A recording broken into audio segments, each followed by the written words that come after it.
Hello friends, welcome to Ramya channel. இன்றைக்கி நம்ம என்ன ரெசிபி பார்க்க போகிறோன்னா, ஒரு கருவாடு தொக்கு தாங்க பார்க்க போகிறோம். இறால் இருக்கு இல்லையா, இறால் கருவாடு வச்சு எப்படி தொக்கு பண்ணுறது அப்படிங்கிறத இந்த வீடியோவில் நாம் பார்க்க போகிறோம். வாங்க வீடியோக்குள்ளே போகலாம். இதுக்கு 100 கிராம் அளவுக்கு இறால் கருவாடு எடுத்துக்கலாம். இது எப்படி சுத்தம் பண்ணுறதுங்கிற ஒரு வீடியோ நான் போடுறேன்.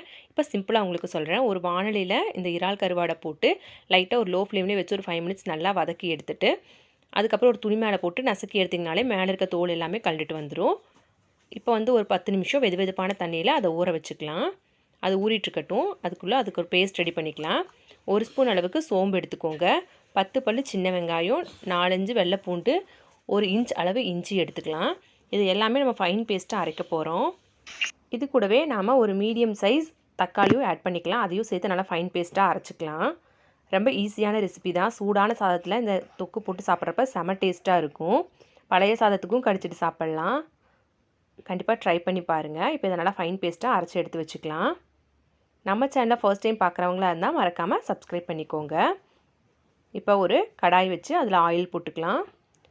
தொக்குங்கிறதுனால கொஞ்சம் அதிகமாகவே ஆயில் விடுங்க, அப்போ தான் நல்லாயிருக்கும். ஆயில் நல்லா காயட்டும். ஆயில் நல்லா காய்ஞ்சதும் கடுகு உளுந்தம் பருப்பு போட்டு தாளிச்சிக்கலாம். கடுகு நல்லா பொரியணும். ஆயில் இன்னும் ஹீட் ஆகலை, ஆயிடுச்சு. இப்போ போட்டுக்கலாம். பொரிஞ்சிருச்சு. இப்போ ஒரு கைப்பிடி அளவு கருவேப்பிலை ஆட் பண்ணிக்கலாம். இப்போ நம்ம அரைச்சி வச்ச வெங்காய தக்காளி பேஸ்ட் இருக்கு இல்லையா, அதையும் ஆட் பண்ணிக்கலாம்.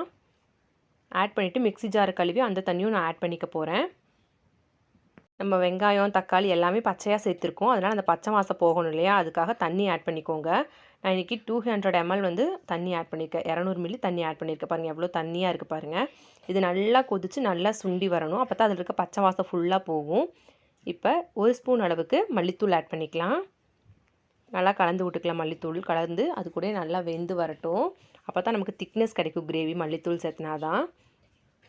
அது கூடவே 1 டீஸ்பூன் அளவுக்கு மிளகாத்தூள் சேர்த்துக்குங்க. உங்களுக்கு கிரேவி நல்லா கலர்ஃபுல்லாக வரணும் அப்படின்னா காஷ்மீரி சில்லியும் 1 ஸ்பூன் ஆட் பண்ணிக்கலாம். எனக்கு நான் காஷ்மீரி சில்லியெல்லாம் ஆட் பண்ணல. இந்த சில்லி பவுடர்லேயே எனக்கு நல்லா கலர் கிடச்சிது. நல்லா கலந்து விட்டுக்கலாம். இது நல்லா கொதித்து நல்லா சுண்டி வரணும். அது வரைக்கும் வெயிட் பண்ணலாம். ஹை ஃப்ளேமில் வச்சு சுண்ட வைங்க, ஒன்றும் பிரச்சனை இல்லை. இப்போ இந்த கிரேவிக்கு தகுந்த அளவு உப்பு ஆட் பண்ணிக்கலாம். நான் 1 ஸ்பூன் அளவுக்கு உப்பு ஆட் பண்ணுறேன். பத்தலைன்னா நம்ம கடைசியாக பார்த்துட்டு ஆட் பண்ணிக்கலாம். ஒரு 5 மினிட்ஸ் வந்து மூடி போட்டு மூடி வச்சுக்கலாம். ஏன்னா தெறிக்கும், பபிள்ஸ் வந்து தெறிக்கும், ஃபுல்லாக கேஸ் ஃபுல்லாக தெறிச்சிடும். அதனால் மூடி போட்டு மூடி வச்சுக்கோங்க.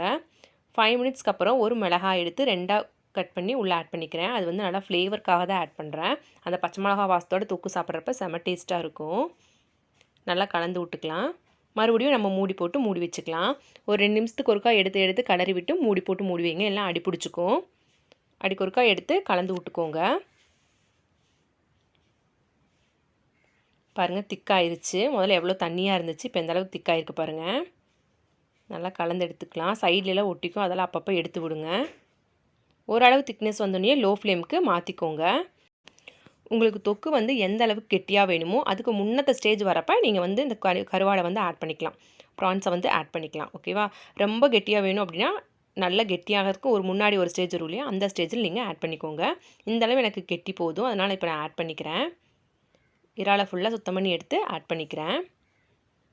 இதை நல்லா மிக்ஸ் பண்ணி விட்டுக்கலாம். நம்ம ப்ரான் வந்து சீக்கிரம் வெந்துடும். ஒரு 4 நிமிஷம் வெந்தாலே போதும். அதுக்கு மேலே வெந்துச்சுன்னா ரப்பர் மாதிரி ஆகிடும். ஒரு 4 நிமிஷம் அது வெந்தாலே போதும் நமக்கு. நல்லா கிளறி விட்டு ஒரு மூடி போட்டு மூடி வச்சுக்கலாம். லோ ஃப்ளேமில் வச்சுக்கோங்க. ஹை ஃப்ளேமில் வச்சிங்கன்னா அடி பிடிச்சிடும், கருகிடும். லோ ஃப்ளேம்லேயே வச்சுக்கோங்க. மூடி போட்டு மூடிக்கலாம்.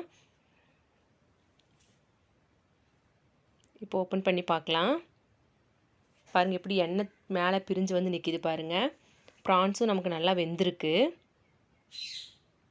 நல்லா மிக்ஸ் பண்ணி விட்டுக்கலாம். வாசமே சூப்பராக இருக்குது, கமகமன்னு வருது. செம டேஸ்ட்டாக இருந்துச்சு. நீங்களும் ட்ரை பண்ணி பாருங்கள். உங்களுக்கு இதை விட இன்னும் ட்ரையாக வேணும்னா கொஞ்சம் ஹை ஃப்ளேமில் வச்சு ஒரு 2 மினிட்ஸ் நல்லா கலக்கி விட்டுக்கிட்டே, கைவிடாமல் கலக்கி விட்டுக்கிட்டே இருந்தீங்கன்னா இன்னும் நல்லா ட்ரையாக வரும். நான் இன்னும் கூட கொஞ்சம் ட்ரை பண்ணணும் அப்படின்னு கலக்கி விட்டுட்டே இருந்தேன். இப்போ கொத்தமல்லி தலையை வந்து ஆட் பண்ணிக்கலாம். பாருங்கள் எந்த அளவு ட்ரை ஆகிடுச்சு, கலரும் அதிகமாகிடுச்சு பாருங்கள். எந்த அளவுக்கு ட்ரை ஆகுதோ அந்த அளவுக்கு கலர் வந்து அதிகமாகிடும். அவ்வளோதாங்க, சூப்பரான இறால் கருவாட்டு தொக்கு நமக்கு ரெடி ஆகிடுச்சு. இந்த ரெசிபி உங்களுக்கு பிடிச்சிருந்தா லைக் பண்ணுங்கள், ஷேர் பண்ணுங்கள், கமெண்ட் பண்ணுங்கள். மறக்காமல் நம்ம ரம்யா சேனலை சப்ஸ்கிரைப் பண்ணிக்கோங்க. அப்படியே பக்கத்தில் இருக்க பெல் ஐக்கானையும் கிளிக் பண்ணுங்கள். அப்போ தான் நான் போடுற வீடியோவோட நோட்டிஃபிகேஷன் உங்களுக்கு உடனுக்குடனே வரும். தேங்க்யூ.